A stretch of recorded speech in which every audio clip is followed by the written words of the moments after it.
Hi it's A crypto മച്ചാൻ. നമുക്ക് crypto currency ആയ bit കോയിൻ്റെ എത്തേറിയത്തിൻ്റെ അടുത്ത മൂവ്മെൻറ്റ് എന്താണ് എന്നുള്ളത് short time long time update നമുക്കൊന്ന് പരിശോധിക്കാം. അതിന് മുമ്പ് ഞാൻ ലാസ്റ്റ് ചെയ്ത 10 ഡേക്ക് മുമ്പ് ചെയ്ത വീഡിയോയിൽ പറഞ്ഞ പോലെ മാർക്കറ്റ് സംഭവിച്ചിട്ടുണ്ടോ എന്ന കാര്യം നമുക്കൊന്ന് ചെക്ക് ചെയ്യാം. ഞാൻ ലാസ്റ്റ് വീഡിയോ ചെയ്ത് ഇവിടുന്നായിരുന്നു. ഇവിടുന്ന് 67 റേഞ്ചിൽ നിന്ന് 71,500 പോകുമെന്നാണ് ഞാൻ പ്രൊഡിക്റ്റ് ചെയ്തത്. അതുപോലെ തന്നെ സംഭവിച്ചിട്ടുണ്ട്. എത്തേറിയവും അതേ രീതിയിൽ മാർക്കറ്റ് ബിറ്റ് കോയിൻ മൂവ് ആവുന്നതനുസരിച്ച് ഫർദർ അപ്സൈഡ് കിട്ടുമെന്ന് പറഞ്ഞു. പക്ഷേ അതിനുശേഷം കഴിഞ്ഞ ദിവസത്തെ ഷേക്ക് ഔട്ടിൽ എത്തേറിയത്തിന് കാര്യമായ പരിക്കുകൾ സംഭവിച്ചിട്ടുണ്ട്. തിരിച്ച് 3650 നമ്മൾ ലാസ്റ്റ് വീഡിയോ ചെയ്ത റേഞ്ചിൽ സപ്പോർട്ട് സോണിൽ വന്ന് ഇപ്പോൾ നിൽക്കുന്നു. സോ ഇനി എന്താണ് മാർക്കറ്റിന്റെ മൂവ്മെന്റ് എന്ന് നമുക്ക് നോക്കാം. നമുക്കറിയാം കഴിഞ്ഞ ദിവസത്തെ ഈ ഒരു ഷേക്ക് ഔട്ടിൽ വിത്തൗട്ട് ഒരു റീസണും ഇല്ലാതെ സംഭവിച്ച ഈ ഒരു ഡംപ് വന്ന് എത്തി നിൽക്കുന്നത് 69,469 എന്ന് പറയുന്ന ഈ ഒരു സപ്പോർട്ട് സോണിലാണ്. സോ നമുക്ക് ഈ ഒരു 67 റേഞ്ചിൽ നിന്ന് 71,500 കിട്ടിയ ഈ ഒരു മൊമെന്റം ഇത് ഹോൾഡ് ചെയ്യണം, അല്ലെങ്കിൽ ഇത് കണ്ടിന്യൂ ചെയ്യണമെങ്കിൽ ഈ ഒരു 69 എന്ന് പറയുന്ന ഈ ഒരു റേഞ്ച് ഹോൾഡ് ചെയ്യേണ്ടതായിട്ട്, ഈ ഒരു സപ്പോർട്ട് സോൺ ഹോൾഡ് ചെയ്യേണ്ടതായിട്ടുള്ള ഒരു അത്യാവശ്യമാണ്. സോ ഫാർ ബിറ്റ് കോയിൻ്റെ പ്രൈസ് ഈ ഒരു 69 ഏരിയ എന്ന് പറയുന്നതിനെ റെസ്പെക്ട് ചെയ്ത് തന്നെയാണ് നിൽക്കുന്നത്. സോ എത്രത്തോളം നമ്മളിവിടെ ഹോൾഡ് ചെയ്യുന്നു അത്രത്തോളം നമ്മൾ ഫർദർ അപ്സൈഡ് മൂവ്മെൻറ്റ് നമുക്ക് വരും ദിവസങ്ങളിൽ വരുന്ന മണിക്കൂറുകളിലും എക്സ്പെക്ട് ചെയ്യാവുന്നതാണ്. പക്ഷേ അത് അറ്റ് ദ സെയിം ടൈമിൽ തന്നെ നിങ്ങൾ മനസ്സിലാക്കുക, ഒരു നാണയത്തിൻ്റെ അടുത്ത ഇരുവശം നിങ്ങൾ കാണേണ്ട കാര്യമുണ്ട്. അതായത് നമുക്ക് ഒരു 69 നിന്ന് താഴോട്ട് ഒരു ബ്രേക്കും ക്ലോസും കിട്ടിക്കഴിഞ്ഞാൽ 66,500 65 സോണിലോട്ട് നമ്മൾ എത്തിപ്പെടാനുള്ള ചാൻസസ് ഉണ്ട്. പക്ഷേ സോഫാർ നമുക്ക് അങ്ങനെ ഒരു ഇഷ്യൂസ് ഒന്നുമില്ല. ഈ ഒരു പ്രൈസ് റേഞ്ച് റെസ്പെക്ട് ചെയ്യുന്നുണ്ട്. പക്ഷേ ഈ ഒരു നിങ്ങൾ ഷോർട്ട് ടൈമിലോട്ട് ഒരു ലിവറേജ് ട്രേഡൊക്കെ ചെയ്യുന്നുണ്ടെങ്കിൽ ഈ ഒരു കേസ് രണ്ടിൻ്റെയും നാണയത്തിൻ്റെ ഇരുവശങ്ങളും നിങ്ങൾ മനസ്സിലാക്കുക. ഇൻ കേസ് ഇവിടെ ഒരു ബ്രേക്കിംഗ് ക്ലോസും കിട്ടുവാണെങ്കിൽ 66,500 65 സോണിലോട്ട് നമ്മൾ വരാൻ ചാൻസസ് ഉണ്ട്. പിന്നീട് നമുക്ക് ഇവിടുന്ന് ഒരു ബൗൺസ് എക്സ്പെക്ട് ചെയ്യാം. ഓക്കെ, അങ്ങനെ രണ്ട് കേസുകളാണ്, രണ്ട് സപ്പോർട്ട് സോണുകളാണ് മെയിൻ ആയിട്ടുള്ളത്. അതായത് ഒന്ന് ഈ പറയുന്ന 67 നിന്ന് 71 നമുക്ക് കിട്ടിയ ഈ ഒരു അപ്സൈഡ് മൊമെന്റ് അത് നമുക്ക് ഹോൾഡ് ചെയ്യണം. അത് കണ്ടിന്യൂ ചെയ്യണമെങ്കിൽ 69 ഹോൾഡ് ചെയ്യേണ്ടതായിട്ട്, അതിന് മുകളിൽ ട്രേഡ് ചെയ്യേണ്ടതായിട്ട് അത്യാവശ്യമാണ്. ഇതിനെ റെസ്പെക്ട് ചെയ്യേണ്ടത് അത്യാവശ്യമാണ്. 66,500 ഇതിന് ഇൻ കേസ് ഇവിടുന്ന് ഒരു ബ്രേക്കിംഗ് ക്ലോസും താഴെ കിട്ടുവാണെന്നുണ്ടെങ്കിൽ ഈ ഒരു 66,500 65 ഹോൾഡ് ചെയ്ത് ഇവിടുന്ന് ഒരു ബൗൺസ് നമുക്ക് എക്സ്പെക്ട് ചെയ്യാം. ഇൻ കേസ് ഇത് ഹോൾഡ് ചെയ്യുന്നില്ല, ഇതും ഒരു ബ്രേക്കിംഗ് ക്ലോസും കിട്ടി താഴെ പോവുകയാണെന്നുണ്ടെങ്കിൽ നമുക്കറിയാം ഈ ഒരു 57 നിന്ന് നമുക്ക് 71 കിട്ടിയ ഈ ഒരു സ്ട്രോങ് മൊമെന്റം ഇതോടുകൂടി ഇവിടെ ലൂസ് ആവും. ഇവിടുന്ന് നമ്മൾ വീണ്ടും ഫർദർ ഡൗൺ സൈഡിലോട്ട് ഷോർട്ട് ടൈമിലോട്ട് ഒരു 60-62 സോണിലോട്ട് നമുക്ക് കൊണ്ടെത്തിക്കുന്ന ഒരു വിധം ആക്കി തരും. അതുകൊണ്ട് ഈ ഒരു രണ്ട് സോൺ നിങ്ങൾ മനസ്സിലാക്കുക. വിത്തൗട്ട് ഒരു ന്യൂസും വലിയ ഒരു ഹൈപ്പും ഇല്ലാതെ ഈ 66,500 65 ബ്രേക്കും ക്ലോസും ഉണ്ടാവത്തില്ല എന്നുള്ള കാര്യം നിങ്ങൾ മനസ്സിലാക്കുക. ഞാൻ പറഞ്ഞ കീ പോയിന്റുകൾ എന്തെന്ന് വെച്ചാൽ 57 നിന്ന് നമുക്ക് 71 കിട്ടിയ ഈ ഒരു മൊമെന്റം അത് ഹോൾഡ് ചെയ്യണമെങ്കിൽ 66,500 65 ഹോൾഡ് ചെയ്യേണ്ടത് അത്യാവശ്യമാണ്. 67 നിന്ന് 71 നമുക്ക് കിട്ടിയ ഈ ഒരു മൊമെന്റം അത് ഹോൾഡ് ചെയ്യണമെങ്കിൽ 69 എന്ന് പറയുന്ന സപ്പോർട്ട് സോൺ റെസ്പെക്ട് ചെയ്ത് അതിന് മുകളിൽ പ്രൈസ് ലെവൽ ഹോൾഡ് ചെയ്യേണ്ടത് അത്യാവശ്യമാണ് എന്നുള്ളൊരു ബേസിക് ആയിട്ടുള്ള ഒരു കാര്യം നിങ്ങൾ മനസ്സിലാക്കാൻ വേണ്ടിയാണ് ഞാൻ ഇത്രയും പറഞ്ഞത്. സോ നമുക്ക് എന്തായാലും നമുക്കൊരു എന്താ പറയുക, നമുക്കൊരു അടുത്തൊരു ബൗൺസ് എക്സ്പെക്ട് ചെയ്യാവുന്ന റേഞ്ചുകൾ എന്ന് പറയുന്നത് 169 ഇവിടുന്ന് നമുക്ക് അടുത്ത ഒരു ഫർദർ അപ്സൈഡ് നമുക്ക് എക്സ്പെക്ട് ചെയ്യാം, എത്രത്തോളം നമ്മൾ ഇതിന് മുകളിൽ ഹോൾഡ് ചെയ്യുന്നിടത്തോളം കാലം. പിന്നീട് വരുന്നത് 66,500 65 എന്നുള്ള സപ്പോർട്ട് സോണാണ്. ഓക്കെ, ഇനി നിങ്ങളടുത്ത് എനിക്ക് പറയാനുള്ളൊരു കാര്യം, ഇത് കൂടാതെ എന്തെങ്കിലും ഒരു ഫണ്ടമെൻ്റൽ ന്യൂസ്, ഈവൻ ഒരു നെഗറ്റീവ് ന്യൂസ് മാർക്കറ്റിൽ വന്നാൽ ബിഗ് പ്ലെയേഴ്സ് നിങ്ങളെ മേ ബി താഴോട്ട് ഇവിടെ ഒരു ഷേക്ക് ഔട്ട് സംഭവിച്ച പോലെ ഒരു വിക്ക് താഴോട്ട് ഒരു ഫേക്ക് ട്രാപ്പ്, അതായത് ETF എല്ലാ ഹൈപ്പും തീർന്നു മാർക്കറ്റിൽ, ഇനി മാർക്കറ്റ് ഡൗൺ സൈഡിലോട്ടാണ് പോകുന്നത് എന്നുള്ള നിങ്ങളുടെ ആ ഒരു മനസ്സിലോട്ട് ഡയറക്ഷൻ മാറ്റുന്ന രീതിയിലുള്ള ഒരു ട്രാപ്പ് വേണമെങ്കിൽ കൊണ്ടുവരാം. അതുകൊണ്ട് ആ സമയത്ത് നിങ്ങളുടെ ഡയറക്ഷൻ മാറരുത്. അങ്ങനെ ഒരു ട്രാപ്പ് വന്നാൽ ഈ 66,500 നമുക്ക് 57 കിട്ടിയ ഒരു മൊമെന്റത്തിന്റെ സപ്പോർട്ട് സോണായ 66,500 65 വന്നിട്ട് ഇവിടുന്ന് ഒരു ബൗൺസ് എക്സ്പെക്ട് ചെയ്യാം. ഓക്കെ, അങ്ങനെ ന്യൂസുകൾ വരാൻ ചാൻസസ് ഇല്ല. അങ്ങനെ ഇവൻ വന്നു കഴിഞ്ഞാൽ ചെറിയ ന്യൂസുകളിൽ പോലും അവർ കൂടുതൽ ഹൈപ്പ് ഉണ്ടാക്കിയിട്ട് ഇങ്ങനെ ഒരു ട്രാപ്പ് ഉണ്ടാക്കാൻ ചാൻസസ് ഉണ്ട്. അത് നിങ്ങൾ മനസ്സിലാക്കിയിരിക്കുക. ഓക്കെ, നമ്മളെ വീഡിയോ കണ്ടാൽ നിങ്ങൾ ആ ഒരു സമയത്ത് നിങ്ങൾ അത് അവെയർ ആകുക എന്നാണ് ഞാൻ ഉദ്ദേശിച്ചത്. അപ്പോൾ നിങ്ങൾക്ക് ഷോർട്ട് ടൈമിലോട്ട് ലിവറേജ് ട്രേഡ് ചെയ്യുന്നുണ്ടെങ്കിൽ നിങ്ങളുടെ ട്രേഡിംഗ് പ്ലാൻ അതനുസരിച്ച് തീരുമാനിക്കാൻ വേണ്ടി ഈ ഒരു 69 66,500 65 എന്നുള്ളത് നിങ്ങൾ മനസ്സിലാക്കിയിരിക്കുക.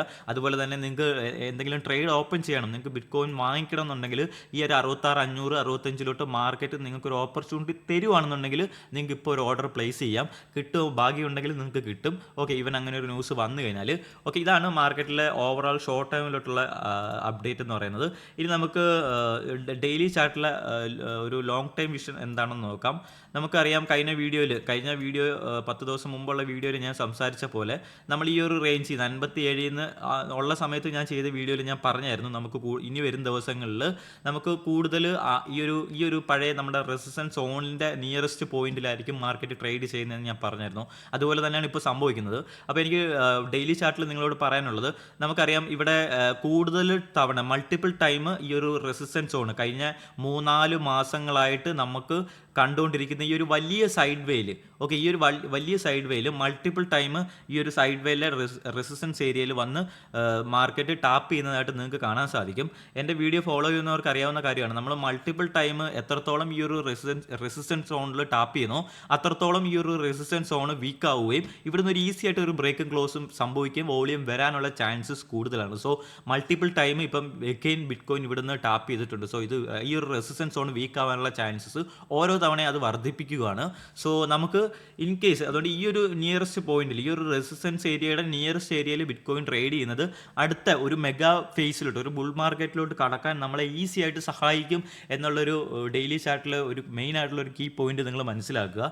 നമുക്ക് എന്തായാലും വൺസ് ഇവിടുന്ന് ഒരു ബ്രേക്കും ക്ലോസും കിട്ടുകയാണെന്നുണ്ടെങ്കിൽ നമുക്ക് ഈസി ആയിട്ട് അടുത്ത നമ്മൾ ബുൾ മാർക്കറ്റിൻ്റെ അടുത്ത വലിയൊരു ഫേസിലോട്ട്, നമ്മുടെ മാർക്കറ്റിലോട്ട് കൂടുതൽ വോളിയം വരുന്ന അടുത്ത ഈ ഒരു 5-6 മാസമായിട്ട് നമ്മൾ അനുഭവിച്ചുകൊണ്ടിരിക്കുന്ന ഈ ഒരു സൈഡ് വേയിൽ നിന്ന് നമുക്കൊരു മുക്തം വരികയും അടുത്തൊരു ഫേസിലൂടെ നമ്മൾ പോകാനും നമ്മളെ അത് സഹായിക്കും എന്നുള്ള കാര്യം ലോങ് ടൈമിലോട്ട്, അതായത് ബിഗ്ഗർ ടൈം ഫ്രെയിമിൽ നമ്മൾ മാർക്കറ്റ് ഇപ്പോഴും ബുള്ളിഷ് തന്നെയാണ്. നമ്മളുടെ ബ്രേക്കൗട്ടിന് വേണ്ടിയുള്ള എല്ലാ ഒരുക്കങ്ങളും മാർക്കറ്റ് ഇപ്പോൾ നടത്തിക്കൊണ്ടിരിക്കുകയാണ്. സോ ചെറിയ ടൈം ഫ്രെയിമിൽ ചെറിയ പുകച്ചിലും കാര്യങ്ങളും മാത്രമാണ് ഞാനിപ്പോൾ നിങ്ങളോട് പറഞ്ഞു തന്നത്. ഓക്കെ, അപ്പോൾ എന്തായാലും നമുക്ക് ETF-ൻ്റെ ന്യൂസൊക്കെ ഈ ആഴ്ച വരുമെന്നാണ് എക്സ്പെക്റ്റ് ചെയ്യുന്നത്, ഫൈനൽ ന്യൂസ്. സോ അതോട് വരുന്നതോടുകൂടി നമുക്ക് മാർക്കറ്റ് ഫർദർ അപ്സൈഡിലോട്ട് നമുക്ക് എക്സ്പെക്റ്റ് ചെയ്യാം. ഞാൻ പറഞ്ഞ കീ ലെവലുകൾ നിങ്ങൾ മനസ്സിലാക്കുക. അവിടെ ഉണ്ടാകുന്ന പ്രൈസ് ആക്ഷൻ അനുസരിച്ച് നിങ്ങൾ നിങ്ങളുടെ ട്രേഡിംഗ് തീരുമാനിക്കുക. സോ ഫാർ 69 എക്സ്പെക്റ്റ് ചെയ്യുന്നുണ്ട്.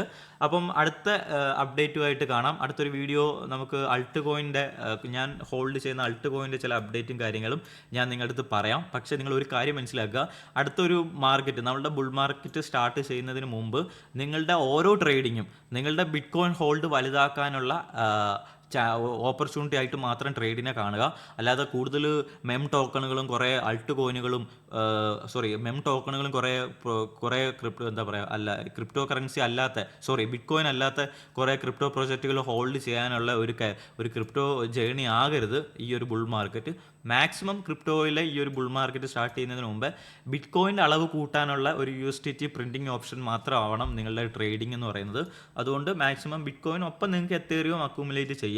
അടുത്തൊരു ഫേസ് സ്റ്റാർട്ട് ചെയ്ത് കഴിഞ്ഞാൽ ബുൾ മാർക്കറ്റിൽ നിങ്ങളുടെ ബിറ്റ്കോയിൻ്റെയും എത്തേറിയത്തിൻ്റെയും പ്രൈസ് റേഞ്ച് കണ്ടിട്ട് നിങ്ങൾ തന്നെ നെട്ടും. കാര്യം ഞാൻ എക്സ്പെക്റ്റ് ചെയ്യുന്നത് നമ്മളുടെ മാർക്കറ്റ് ടോട്ടൽ ഒരു 13 ട്രില്യൺ 10 ട്രില്യൺ ആ ഒരു റേഞ്ചിലോട്ട് വരുമെന്നാണ് ഞാൻ എക്സ്പെക്റ്റ് ചെയ്യുന്നത്.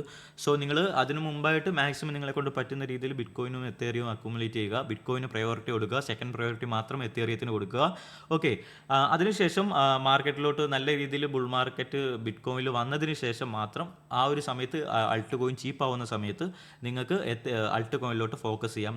ഞാൻ നേരത്തെ പറഞ്ഞ പോലെ കൂടുതൽ USDT ഈ പറഞ്ഞ ബിറ്റ്കോയിൻ വാങ്ങിക്കാൻ വേണ്ടി, അടുത്ത ഫേസിലോട്ട് അടുത്ത ബിറ്റ്കോയിൻ വാങ്ങിക്കാൻ വേണ്ടി മാത്രം, അങ്ങനെ ഒരു ബൈ ഓപ്ഷന് വേണ്ടി മാത്രം നിങ്ങൾ അൾട്ട് മാർക്കറ്റിനെ ഡിപ്പെൻഡ് ചെയ്യുക എന്നാണ് ഞാൻ പറഞ്ഞത്. ഇപ്പം നിങ്ങൾക്ക് ഷോർട്ട് ടൈമിലോട്ട് അൾട്ട് കോയിൻ നിങ്ങൾക്ക് ഫോക്കസ് ചെയ്യാം.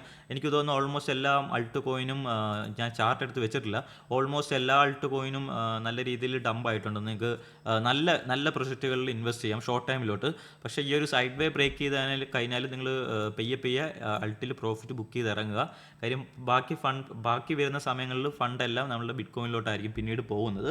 അതുകൊണ്ട് ഷോർട്ട് ടൈമിലോട്ട് നിങ്ങൾക്ക് അൾട്ട് കോയിൻ പിക്ക് ചെയ്യാവുന്നതാണ്. സോ നമ്മൾ ഈ ഒരു ട്രേഡിൽ എന്തെങ്കിലും മാറ്റം ഉണ്ടെങ്കിലോ അല്ലെങ്കിൽ മാർക്കറ്റിൽ പെട്ടെന്ന് ഒരു ന്യൂസ് വരിക കാര്യങ്ങളൊക്കെ വരുവാണെന്നുണ്ടെങ്കിൽ ഞാൻ ആദ്യം അറിയിക്കുന്നത് നമ്മുടെ ടെലിഗ്രാം ചാനലിലായിരിക്കും. സോ ഇമ്പോർട്ടൻ്റ് ആയിട്ടുള്ള ന്യൂസും മാർക്കറ്റ് അപ്ഡേറ്റും കിട്ടാനായിട്ട്, കാര്യം ട്രേഡേഴ്സിൻ്റെ ലൈഫ് എപ്പോഴും ട്രേഡിങ്ങിൻ്റെ തീരുമാനങ്ങൾ മാറിക്കൊണ്ടിരിക്കും. സോ നിങ്ങൾ ഈ ഒരു ടെലിഗ്രാം ചാനൽ ജോയിൻ ചെയ്യുക. എല്ലാ അപ്ഡേറ്റും ഞാൻ അവിടെ ഇടുന്നതായിരിക്കും. ലിങ്ക് ഞാൻ ബയോയിൽ കൊടുത്തേക്കാം. എല്ലാവരും ജോയിൻ ചെയ്യുക. ഓക്കെ, അതുപോലെ ഇതുപോലുള്ള അപ്ഡേറ്റും കാര്യങ്ങളും കിട്ടാനായിട്ട് ഈ ഒരു യൂട്യൂബ് ചാനൽ സബ്സ്ക്രൈബ് ചെയ്യുക. Thank you. See you next video.